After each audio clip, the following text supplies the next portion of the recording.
नाम मिथिला। चलो आई चना दाल और केला के सब्जी बनबे छी, जे कि हमर हस्बैंड के बहुत पसंद छन। तो ओइले सबसे पहले हम हाथ में कनी तेल लगा लेलहुँ हैं और केला के छीले छी। यूट्यूब पर ये वीडियो देखने रहिए जेमे सिर्फ चीर लगेला से केला जे छे से आराम से ओहिमे से बाहर निकल जाए छे। तो आई सोचलहुँ कि चलू ट्राई कयल जाए छे, देखी केना होइ छे। जहन केलहुँ तो ई ट्रिक फेल भ गेल, ताहि दुआरे एकरा जे छे से हम कहलहुँ हमर अपन ट्रिक से कयल जाए, छोड़ू ई। हम सबटा केरा के मुँह काटि कर अपन हाँसू जिंदाबाद। हमर सबके बिहारी हाउसवाइफ जे छथिन हुनकर सबके लेल हाँसू ही सबसे बड़का वरदान छै। ओकरा हम अपन स्लैबो पर अड़का के ओहिमे आराम से काटि लै छी जहन हमरा जल्दबाजी रहैया तखन। तो ओहि दुआरे हम लगा कर सबटा केरा के काटि लेलहुँ। अच्छा, केला के जखन भी काटी तो ओहि लेल सबसे पहले बगल में पानी जरूर राखी, जैसे कि केला काला हुआ के कोनो गुंजाइश नहीं हुआ। अब एक पैन में मसाला चढ़ा दिलिए। ई पानी नहीं छे, तेल छे। मसाला जे छे एमे चढ़ा रहल छिए कनी जीर, कनी जमाइन, कनी जे छे से संगे धनी गोटा, संगे लहसुन जे रेगुलर अपना सब दै छिए सब्जी में वह मसाला छे, बस खड़ा मसाला दऽ रहल छे। संग में कनी प्याज जे नॉर्मली काटल छे और संगे टमाटर। अब अपना सबके एकरा जे छे से गरम पानी में खौलाबऽ के, ताहि लेल ई पानी देलिए है। और सबटा के आराम से एतबी पानी देवे जे एमे सब ई जे मसाला छे से सिद्धो भ जाए और खोल कर एकदम आराम से तैयार भ जाता है। देखियो हमर सबटा पानी सोख लेलक है और मसाला के अब ग्राइंडर में पीस लै छी।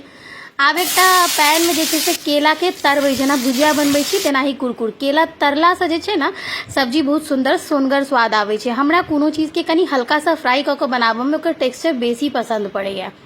तो चलू आब वह जे मसाला के ठंडा हुआ देने छे ओकरा पीस लै छी। और केला तो अपन सबके जैसे खूब नीक से फ्राई भ गेल है। एकरा जब लाल क के फ्राई क लेब तो एकरा साइड क के रख देबे और ओकर बाद अपना सब मसाला भुजबे। तो सबटा केला के लाल क के फ्राई करब, सिर्फ बिना किछ देने।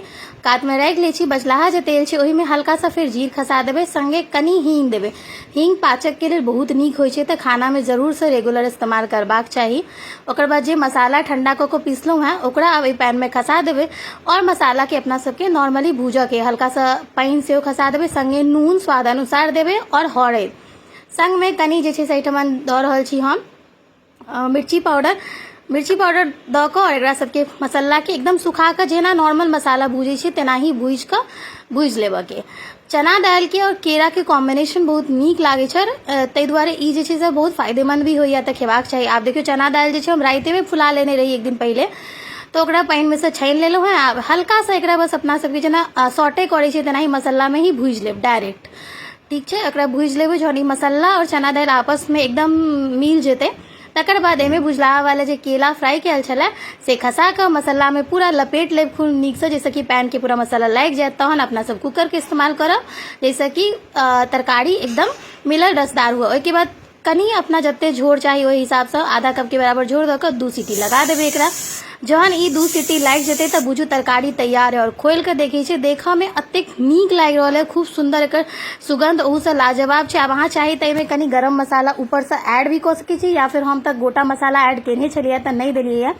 तरकारी तैयार है। यहाँ भात में रोटी कोनो चीज के साथ खेबे बहुत नीक लागे। देखियो केला और चना एकदम बराबर सिद्ध भ गेल छे। और आइ के लेल एतबे छलिए। वीडियो नीक लागल है तो शेयर क के पेज के फॉलो जरूर करी। जय मिथिला।